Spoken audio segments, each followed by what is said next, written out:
What's up guys? Welcome to my channel. Today, tuturuan ko kayo kung paano kumuha ng SSS number at iwan form through online sa SSS website. Pero bago lahat, kung bago ka pa lang sa channel ko, huwag kalimutan mag-subscribe at i-hit ang notification bell para updated ka sa mga bagong upload natin.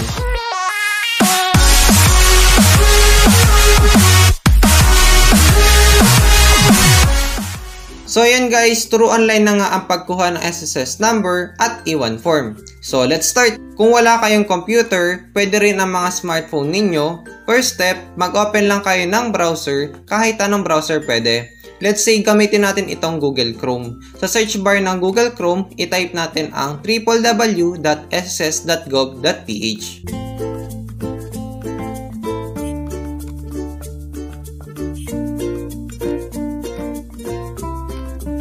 At makikita nyo itong web interface ng SSS website. Scroll nyo lang pababa at makikita nyo itong no SSS number yet, apply online. I-hover nyo lang yung mouse nyo dito at i-click nyo lang itong no SSS number yet, apply online. Click lang natin itong here na button. Then dito naman, ang gustong sabihin lang ni SSS ay once nakakuha ka na ng SSS number through online, ay nakatag pa siyang as temporary sa system. So para maipa-permanent ay ito yung mga list ng mga requirements. Pero don't worry, kahit nakatag siya as temporary sa system ni SSS, ay means temporary number lang siya.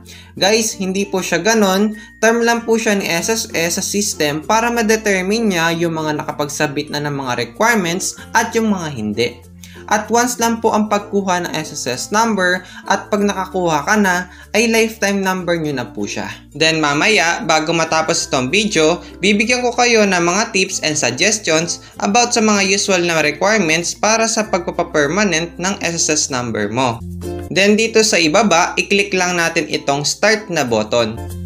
So dito, i-fill out nyo lahat ng mga necessary text fields at be sure na walang mali sa mga tinatype nyo. Much better if kunin mo yung birth certificate mo para sure ka sa mga tinatype mo. Kadalasan kasi yung mga iba ay may mali pala sa pangalan or sa date of birth sa birth certificate.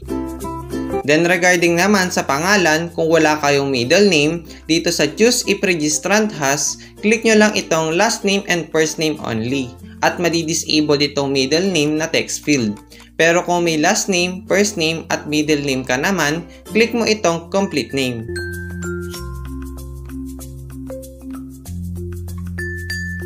Dito naman sa suffix, ito yung may mga junior o senior or the third sa pangalan. If kung wala naman, i-leave or skip mo na lang.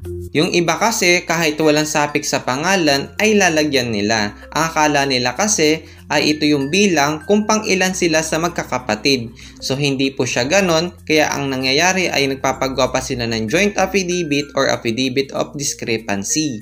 So kaya nga po paalala ko sa inyo na better watch out po sa mga tinatype nyo. Then sa date of birth, iselect mo lang. Dito sa email, be sure na active yung ilalagay mo kasi dito magsasend ng link si SSS para makapag-proceed tayo sa next stage ng registration. Then, click mo lang itong I'm not a robot. Next, click mo lang itong maliit na box dito sa I certify that above information are true and correct. After nun, i-review mo lahat ng mga tinype mo kung tama. If tama na lahat at walang mali, click submit. After mo ma-submit yung registration mo, ito yung successful message ni system. So i-check natin yung email na nilagay natin kanina kung may nasend na ba activation link si SSS at para makapag-proceed na tayo sa next stage. If wala pa, then mag-wait hanggang 30 minutes pero minsan kasi after few seconds or few minutes, nandyan na yan. Pero meron ding times na nalilate yung email at kung wala pang email na dumating after 24 hours, try mong mag-register uli at gumamit ka ng ibang email, pwedeng Gmail or Yahoo. Then kapag na-receive mo na yung email ni SSS, ito yung sample email niya, i-click or i-open mo lang. At meron kayo makikitang continue link, i-click nyo lang itong link na ito. Then move forward kayo sa next stage ng registration. Then again, i-fill out nyo lahat ng mga necessary text fields.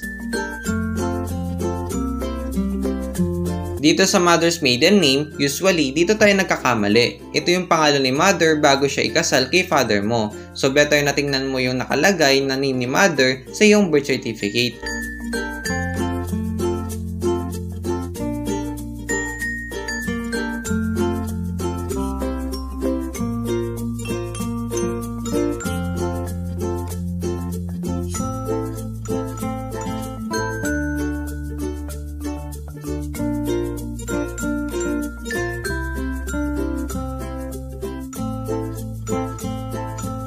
Dito naman sa purpose of registration, if gagamitin mo siya sa work, i-click mo lang itong per employment. If owner ka ng business or profession mo ay teacher o isa kang farmer, ay dito ka sa self-employed kasi ikaw yung mismo maghuhulog ng contribution mo.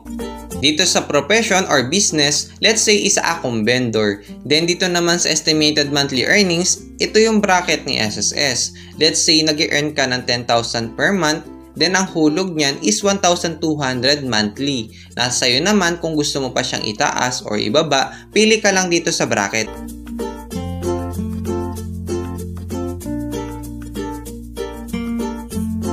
If OFW ka, click mo lang itong Overseas Filipino Worker. Then dito sa country, piliin mo lang yung bansa kung saan ka nagtatrabaho.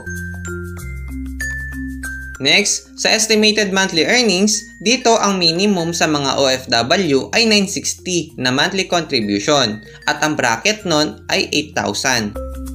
Remember guys na minimum lang yan at ang maximum naman is 2,400 na monthly contribution at ang bracket niyan ay equivalent sa 20,000.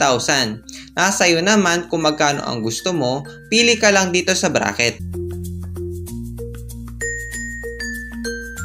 Then dito naman sa non-working spouse ay di ko siya advisable kasi kailangan yung asawa mo ay naguhulog din. At yung kalahati nun ay yun yung pwede mong ihulog at additional requirements nito ay payslip ng asawa mo. Once na nakapili ka na, click mo lang itong next. Then again, fill out mo lang uli yung mga necessary text fields.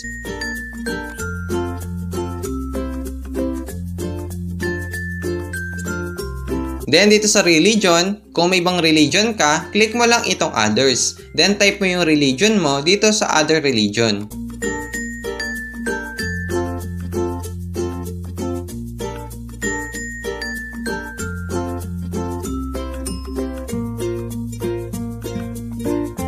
Once natapos ka na, click mo lang uli itong next.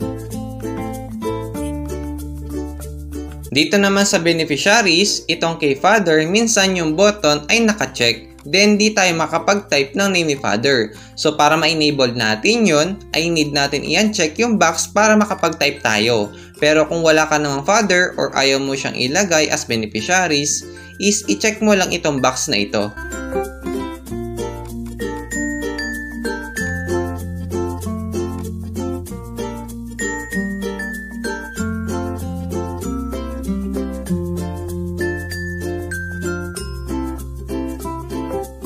Then next, kung gusto mo pa maglagay ng iba pang beneficiaries, ay i-type mo lang yung pangalan at birthday nila dito.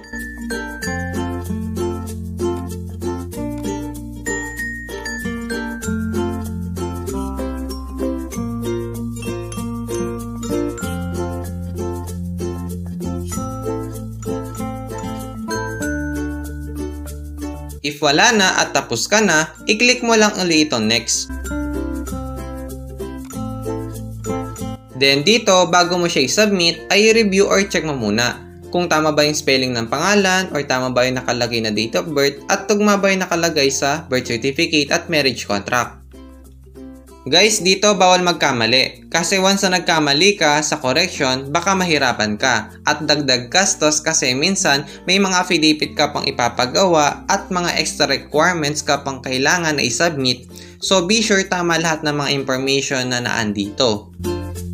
At kung alam nyo may SSS number na kayo dati, ay wag na kayong kumuha. Magpa-verify muna kayo sa mga SSS branch kasi once na may SSS number ka na at kumuha ka pa uli at nagdoble, ay required mo pa siyang ipa-cancel at mas lalo kang mahihirapan. So sa mga wala pa, first time pa lang kukuha at if tama na lahat ng mga information na nakalagay, ay i-click mo lang itong generate SSS number, then click yes. Then yun, nakakuha ka na ng SSS number. Then click mo lang itong print personal record at print SSS number slip para mag-generate siya ng PDF file. I-save mo na lang yung soft copy para anytime na kailanganin mo ay ipiprint mo na lang. Pero usually, nagsisend naman ng soft copy si SSS sa email na niregister mo kanina. Then regarding naman sa pagpa-permanent ng SSS number, need mo lang i-print ng 2 copies yung personal record or E1 at mag-attach ka lang ng PSA or NSO birth certificate if married na, pati PSA or NSO marriage contract at 2 valid IDs. Usually, yan yung mga requirements na kailangan. Para sa karagdagang impormasyon, maaari nyong panoorin yung bidyong ginawa ko na regarding sa pagpa-permanent ng SSS number. Ilalagay ko na lang yung link sa ibaba ng description nitong video. That's all for this video. Don't forget to subscribe and hit the notification bell so that you will get updates for my next video. Stay safe and thank you for watching. And all I know is you'll find when you do what you do, and